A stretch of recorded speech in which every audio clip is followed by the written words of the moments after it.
Some Stevie Ray Vaughan and some Tom Petty and all kinds of good And rock it serves roll as an tunes. inspiration for you to put together something like this. Yes, it just gets those creative juices flowing.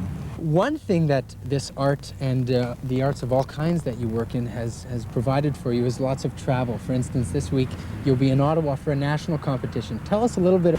And not have to worry about anything but sculpting, and I love it. Where do you begin? And I'm turning my attention closer to this specific work today, and the one that many of us will see at the foot of the Norwood Bridge. I noticed you were working there a couple of weeks back, and there's a nice one there as well. Where do you sit down and start plotting out something like this? I mean, does it start in your mind and then on paper and then you move here? I sort of have a general idea of where I'm going, but sometimes depending on the quality of snow, my ideas change as I'm going along. So I give myself some freedom and not to sort of say, yes, this is what it's going to be exactly like. No, I just jump into the block, and if there's lots of ice in the snow, I don't try to get into lots of detail, because then I'm sort of fighting with or the voyageur could lose his nose if you're not very careful with that, I that's guess, right? Yeah. Now, you also work with paints as well, and that's, I'm thinking specifically of the piece at the Winnipeg International Airport with the Pan Am Games logo. That adds another dimension to the work, doesn't it? That's right, definitely. It's something that's been going on for 3 years at the with the Winnipeg Airports Authority, and we decided to do the paint thing, and it's a matter of trial and error and trying all kinds of different things, because usually the paint doesn't last for more than a week, and then you have to sort of retouch Upkeep. it. Yeah. So, but that's how it goes when you use the paint. The detail on these works is what amazes me the most. I mean, there are several thousands of people who drive by this sculpture every day, and I'm sure it's the first thing as they're coming down towards South St. Vital that they notice is this wonderful piece. And one of the things that they notice is the detail, the beard, the eyes, the toque, the way that his toque drapes down behind him. I mean, we're going to look now, and if you don't mind, at profiling some of the tools that you use to do this detail. Mm-hmm. This is one of the things to me that is most amazing. Tell us a little bit about what we're using here. Well, over here I have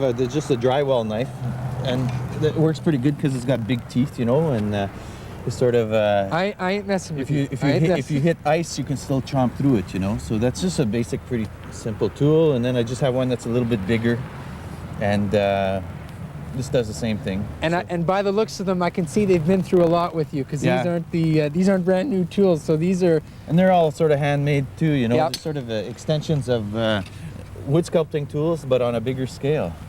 And this is one of my favorites here. It was an old hoe. We welded up some kind of an outfit, but this one really chops. It works really good, as of this one here. Which is where you have to be careful, as you say, based on the type of snow that you're working in. If you take too much of a big chunk out with that, as we said, you could lose part of your sculpture. Well, that's right, you know. So it's just you find what works really good, and sort of. Where do you find your inspiration? Do you sit down some nights and wonder, okay, what am I going to do next? If you were to be faced with an 18 by 18 block, and someone were to say to you, show us what you can do, Miguel, what kinds of things do you think might come out of that? Oh, I don't know. These are all decisions that are made at the last minute. That's the way I work, you know. It's because if I have to do one drawing, then I'm stuck doing that one drawing. But I think about it a week before, and I go from this idea to that idea until I'm in front of the block, and then I say, okay, this is it. This is what's happening. And it's sort of been like that for me for quite a while. Another thing that inspires me quite a bit is the traffic. People going by, honking their horns and waving, and then the thumbs up, and all right. It's very encouraging, because when you're working in your studio, you're all alone. You don't get any kind of, you know, of positive energy. And over here, it's just all day, and it's just fantastic. Did you ever think when you started out that you could actually be doing this for a living and not just for fun one day?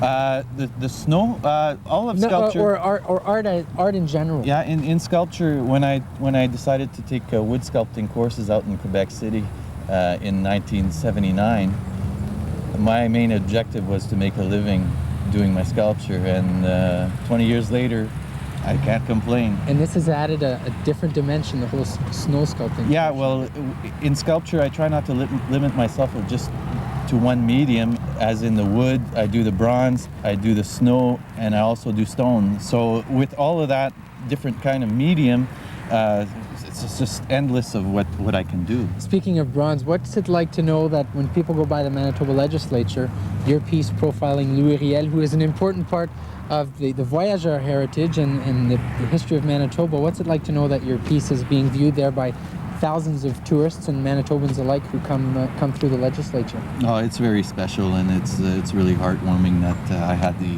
opportunity and to do such a magnificent piece for the people of Manitoba. Miguel, thank you very much for spending this time with us, and certainly we wish you good luck in this competition, that you will be, taking part in the next couple of weeks, and certainly in every other competition that you take part in, and certainly you help liven up Manitoba in winter. And I guess the unfortunate part, with the snow sculpting part, is that in a short couple of months, it'll all go down to the Red River. It'll all go down to the Red River, but one good thing about it is it's a renewable resource. Well, Miguel, thank you very much for joining us. Miguel's work can be seen here, of course, at the corner of St. Anne's and St. Mary's. Of course, there's a sculpture at the Winnipeg International Airport, and also, as I mentioned, the sculpture at the foot of the Norwood Bridge. For all kinds of other activities with regards to snow sculptures, of course, as he mentioned, there's going to be snow sculptures all along Boulevard Provencher and St. Boniface. As well, there will be snow sculptures inside a Voyageur Park at the corner of St. Joseph and Messager. At the corner of St. Anne's and St. Mary's Road in St. Vital, I'm Chuck Clement for Cityscape.